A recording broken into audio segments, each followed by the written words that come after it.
आज हम आपके सामने भक्त प्रहलाद की जीवनी रखने जा रहे हैं।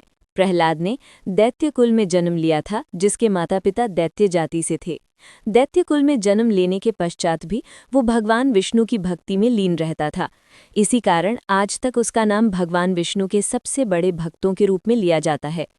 आज हम भक्त प्रहलाद की कथा को संपूर्ण रूप में आपके सामने रखने वाले हैं। इसमें उनका जन्म किन परिस्थितियों में हुआ, उन्हें अपने पिता से यातनाएं किस किस तरह की मिली, भगवान विष्णु ने किस तरह उनकी रक्षा की और अपने पिता की मृत्यु के बाद उनके जीवन में क्या बदलाव आया, इसके बारे में विस्तार से जानेंगे। भक्त प्रहलाद की जीवनी। जब प्रहलाद अपनी मां कयाधु के पेट में था, तब उसके चाचा हिरण्याक्ष का भगवान विष्णु के वराहावतार ने वध कर दिया था। इससे कुंठित होकर उसके पिता हिरण्यकश्यप भगवान ब्रह्मा की तपस्या करने चले गए थे।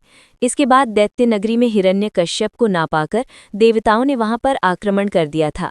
उन्होंने दैत्य नगरी पर अधिकार कर लिया तथा कयाधु को बंदी बना लिया।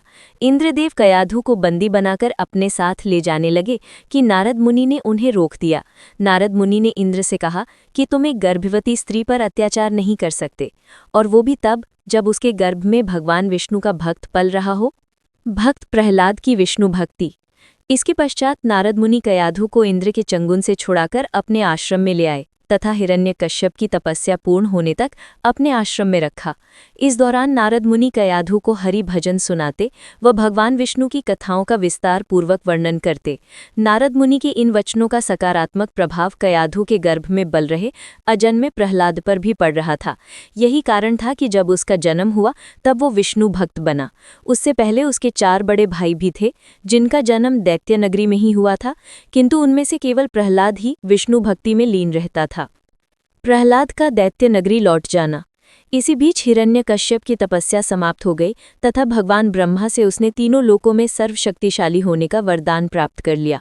इसके बाद वो पुनः अपनी दैत्य नगरी वापस आ गया और वहां देवताओं का अधिकार हुए देखा। इसके बाद उसने अपने मिले वरदान से न केवल दैत्य नगरी को वापस पाया, अपितु तीनों लोकों पर अधिकार स्थापित कर लिया और इंद्रदेव को स्वर्ग के आसन से अपदस्थ कर दिया। हिरण्यकश्यप की तपस्या समाप्त हो जाने और पुनः अपनी नगरी लौट आने की सूचना मिलने के पश्चात कयाधु और भक्त प्रहलाद भी नारद मुनि से आशीर्वाद लेकर पुनः अपनी नगरी लौट गए। भक्त प्रहलाद की कथा। हिरण्यकश्यप भगवान ब्रह्मा से मिले वरदान के फलस्वरूप अति शक्तिशाली हो चुका था। इसी अहंकार में उसने विष्णु को भगवान मानने से मना कर दिया और स्वयं को भगवान की उपाधि दे दी। तीनों लोकों में जो कोई भी विष्णु की पूजा करता वो उसे मरवा डालता। किंतु जब उसने अपने स्वयं के पुत्र को ही विष्णु भक्ति में लीन देखा तो क्रोध की अग्नि में जलने लगा।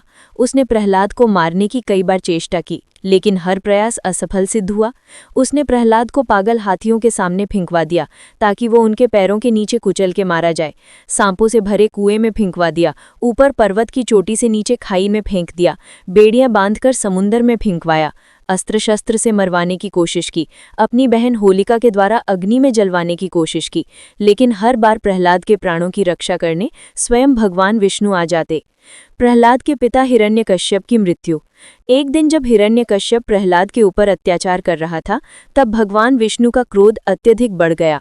उस समय उन्होंने अत्यंत भयानक रूप लिया, जो नृसिंह अवतार कहलाया। इस अवतार को धारण कर उन्होंने प्रहलाद के पिता हिरण्यकश्यप का वध कर डाला। इसके पश्चात भगवान नृसिंह के क्रोध को भक्त प्रहलाद ने शांत करवाया।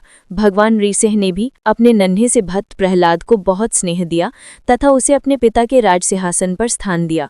प्रहलाद की विष्णु भक्ति से प्रसन्न होकर भगवान विष्णु ने उसे तीनों लोकों का राज प्रदान किया।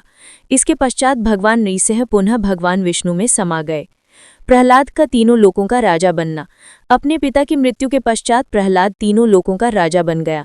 दैत्य कुल से होते हुए भी उसने अहिंसा तथा धर्म का मार्ग अपनाया तथा सभी की रक्षा की। उसके राज्य में सभी प्रजा कुशल मंगल से रह रही थी। वो प्रतिदिन ब्राह्मणों को दान करता था तथा बिना अस्त्र उठाए सभी पर विजय पा लेता था। प्रहलाद का विवाह। प्रहलाद के स्वभाव के कारण वो देवता तथा दानवों दोनों में प्रिय हो गया था। जब प्रहलाद बड़ा हुआ तब उसका विवाह धृति नामक स्त्री से हुआ। इस प्रकार प्रहलाद की पत्नी का नाम धृति था, जिससे उसके विरोचन नामक पुत्र हुआ। विरोचन के पुत्र का नाम बलि था, जिसका मानभंग भगवान विष्णु ने वामन अवतार लेकर किया था। इंद्र का प्रहलाद से छल। अपने दानवीर व्यवहार के कारण एक दिन इंद्र ने प्रहलाद के साथ छल किया था। उसने प्रातःकाल के समय ब्राह्मण वेश में प्रहलाद से उसका शील या राज्य मांग लिया था। इस कारण प्रहलाद के हाथों से संपूर्ण राज्य चला गया था।